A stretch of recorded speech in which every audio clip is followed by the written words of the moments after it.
लड़का को बनाते हैं। बड़े ध्यान से सुनना, जब लोगों के ऊपर बुढ़ापा आता है तो घर की मालिकी लड़के को दे देते हैं। अच्छी बात है, घर का मालिक लड़के को बना दो, घर की मालिकी उसको दे दो, बहुत अच्छी बात है। लेकिन मालिकी कब देनी चाहिए? घर का शासन कब देना चाहिए बच्चों को? तब देना चाहिए जब आप इस बात का पता कर लो कि मेरी संतान राज्य संभालने के लायक है या नहीं है। क्यों? क्योंकि अगर आपका लड़का हो वह शराबी जुआरी और बा को तुम घर को मालिक बनाए देवो और सबरी संपत्ति बा को दे देवो, तो महाराज फिर वह संपत्ति तुम्हें अच्छे काम में थोड़ी ना जाए, वह तो सवेरे ठेका ही बजा के खोले। वो संपत्ति सवेरे ठेका ही बजा के बर्बाद हुई। तासे पहले देखो, राज्य देने से पहले, घर की मालिकी देने से पहले बच्चों के अंदर ये देख लो कि मेरे बच्चे घर परिवार संभालने के लायक हैं या नहीं है, तभी उनको राज्य देना चाहिए। अपने बच्चों को सबसे पहली बात तो ये है, देखो हमने ज्यादातर देखा है कि अगर घर में एक लड़का हो, तो वो एक लड़का बड़े ही लाड़ प्यार में रहता है, बहुत लाड़ प्यार में। और जब लाड़ प्यार में रहता है तो माँ बाप उसे जिंदगी में कुछ करने नहीं देते और उससे ये कहते कोई बात नहीं बेटा, बड़े हो जाओ तो हम आओ, जो कछुए हैं तो सब तुम आओ ही, तो खूब ऐसे करो, खूब जितनी धन दौलत खूब उड़ाओ, जिंदगी के सब शौक पूरे करो। अरे जब मेरे ऊपर बुढ़ापा आ जाएगा तो मेरा राज्य तो तुम ही संभालोगे।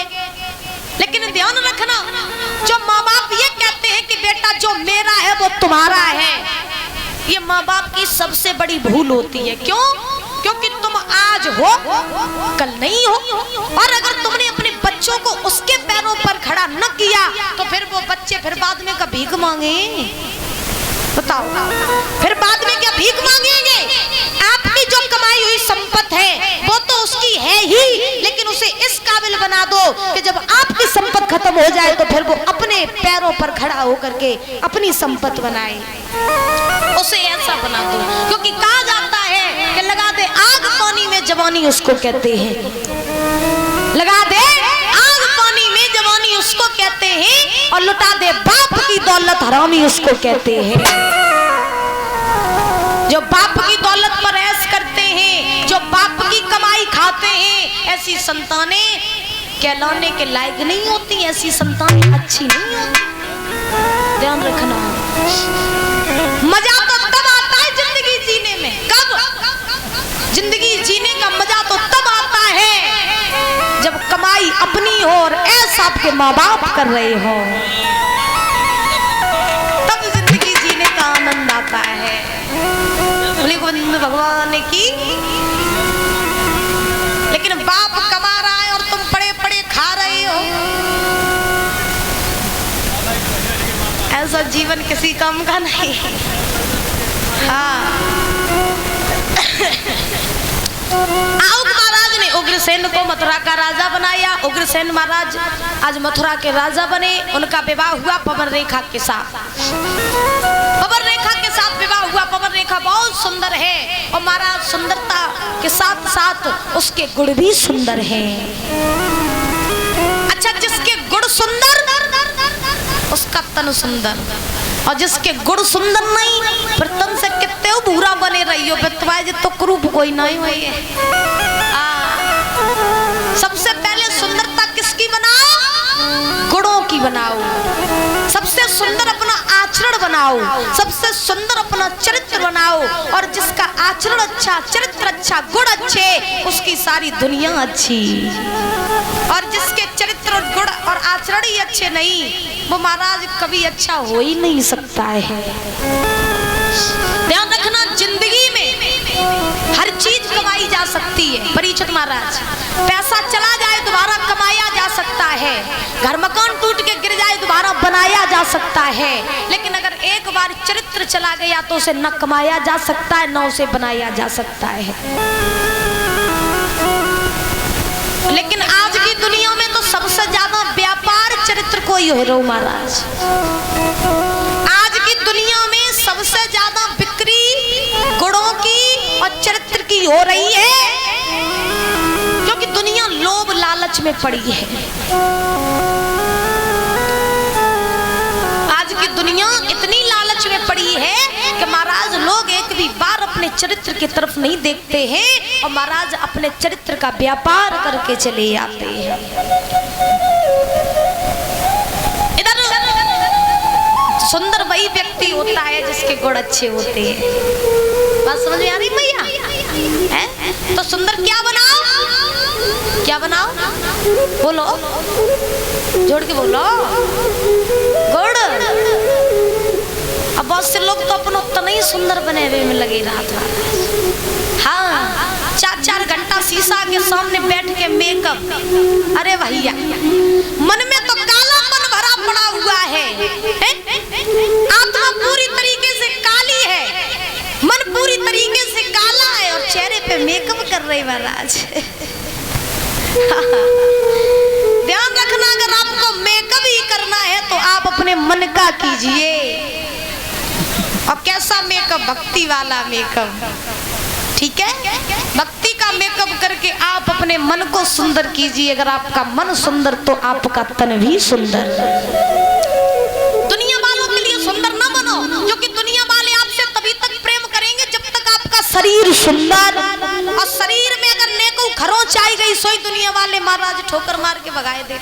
लेकिन मन अगर सुंदर है तो वो परम पिता परमात्मा कभी आपको ठुकराएगा नहीं, ठीक है? चश्मा वाली मैया सुनती है रे, तो ठीक है।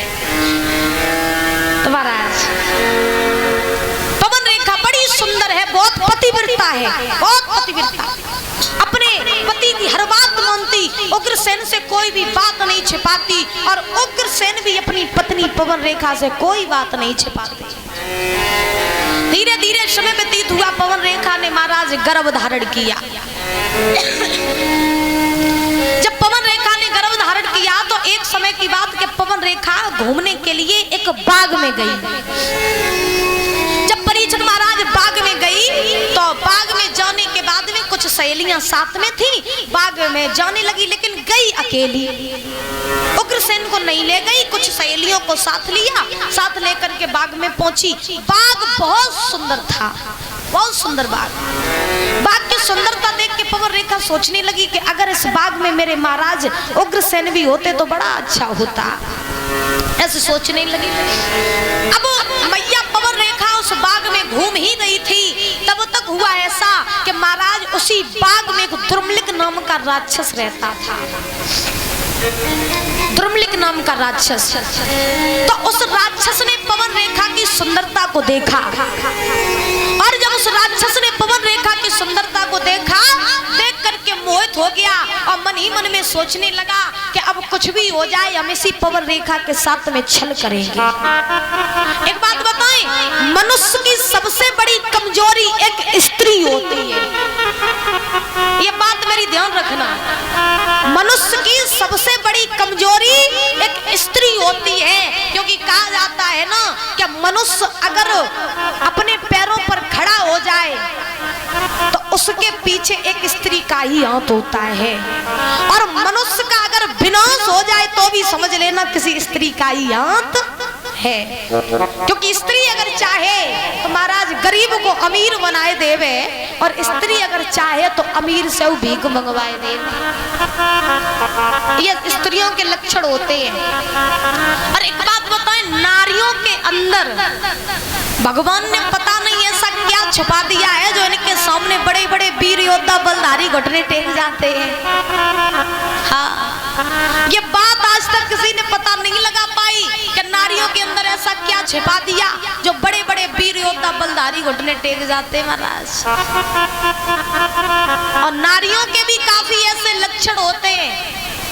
कैसे? विद्वान लिखते हैं भैया, कुछ नारियों के लक्षण कैसे होते हैं? क्या दीवाना आदमी को और बनाती है नारी,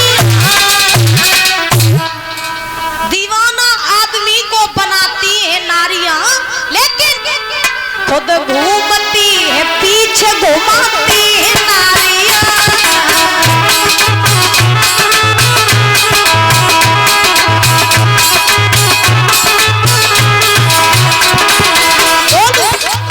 नारियों के ऐसे ऐसे लक्षण कैसे? दीवाना आदमी को बनाती है नारियां, खुद घूमती है पीछे घुमाती है नारियां।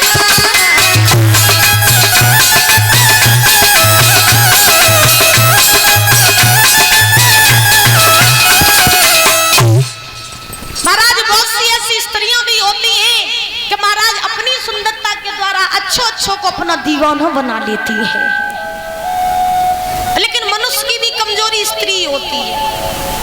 ध्यान रखना, जिंदगी में अगर आपको प्रेम करना हो तो केवल अपनी स्त्री से करना, पराई स्त्रियों से कभी प्रेम नहीं करना। ये बात मेरी गांठ बांध लेना, क्योंकि आज की दुनिया में सबसे ज्यादा ऐसा ही हो रहा है। हाँ, आज की दुनिया में सबसे ज्यादा ऐसा ही हो रहा है, क्योंकि कहा जाता है सत्य हमेशा कड़वा होता है, सत्य कड़वा होता है, लेकिन कलयुग में जो चल रहा है महाराज वही बता रहे हैं। आज के जमाने में पत्नी घरे बैठी महाराज, पत्नी को तो कुछ पता ना है पति कहाँ जाए रहो, उल्टी गंगा बह रही है, तभी घर बर्बाद हो रहे हैं। इसी कारण से, क्योंकि पराई स्त्री आपका घर कभी बनाएगी नहीं, बल्कि पराई स्त्री के द्वारा आपका घर जरूर बिगड़ जाएगा। इसीलिए आपका घर बिगड़े ना, पति पत्नी के संबंध बिगड़े ना, इसीलिए पराई स्त्री से जितना हो सके उतना दूर रहना चाहिए। ध्यान रखना। आज दुर्मलिक राक्षस ने पवन रेखा की सुंदरता को देखा, मोहित हो गया, सोचने लगा कुछ भी हो जाए इसके साथ छल करेंगे तो उस